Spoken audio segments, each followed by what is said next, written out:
Hey there, Mike from the Film Lab on thesubstream.com or wherever else on the internet you happen to be watching this video. Today we want to talk about one of the absolute fundamental bedrock concepts in cinematography, and that's the relative hardness and softness of light. Now don't stop this video, don't click that little button down there, bear with me. It may sound nebulous and hard to grasp, and that's because a lot of the concepts in cinematography and the subjective perception of light are nebulous and hard to grasp, but this one isn't. This one's really simple. When people talk about hard or soft light, what they're really talking about, they're not talking about light versus dark, bright versus not bright. They're talking about one thing, and that's the relative crispness of shadows. Come here, over here. Let's look at this thing. Okay, so here we have a dude who's walking through an endless white void, an expanse of nothingness. And we're God deciding how he's going to be lit. Right now, he's lit by our studio lights. Let's turn them off and see some other sources. We decide we want to light him with a naked Lowell Omnilight. It creates a relatively distinct, hard-edged shadow, both on the ground and on the actual dude himself. Let's try a diffused Omnilight. The shadow is a little fuzzier, both on the ground and on the dude himself. Now we'll try a KinoFlow 4x bank.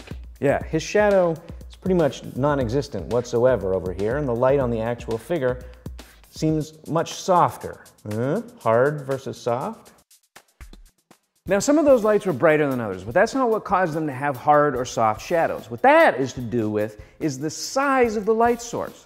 Seriously, the physical dimensions of the thing producing the light matter when it comes to hard or soft light. And that's because big sources like this Kino light have a bunch of different angles, like the top or the bottom, or even the middle, from which light nuggets. What is it? Photons. Photons can come from. They come from up there, they come from down there, which means that some of them actually wrap around the edge of the subject, which is what makes the shadow fuzzier when you're using big, soft sources. So picture yourself on like a sunny day. Clear sky, hot sun above, look down at the sidewalk. Distinct, hard-edged shadow.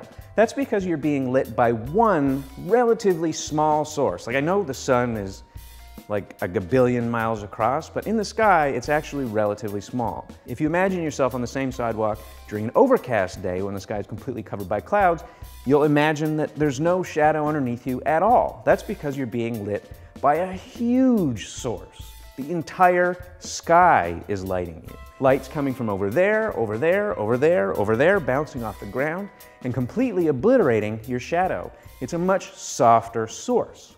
So what, though? What does this actually matter? Well, here's the thing. Hard light makes people look nasty. No! Seriously, a hard light can actually highlight imperfections in the skin by making little zits and pimples cast shadows, like pictures that are taken on the surface of the moon. Wrinkles show up where there's not even really actually wrinkles. And it makes the people that you're taking pictures of look all messed up, which is a bad thing. For years, cinematographers have been trying to figure out how to make softer and softer and softer sources to flatter the people that they're taking pictures of, because everybody knows people like to look at good-looking people. So check back next week when we're going to be talking about one of the coolest, big, soft light sources that's really fun to use. It's a cool piece of filmmaking equipment, and that's the Kino light. Check back then. See you soon.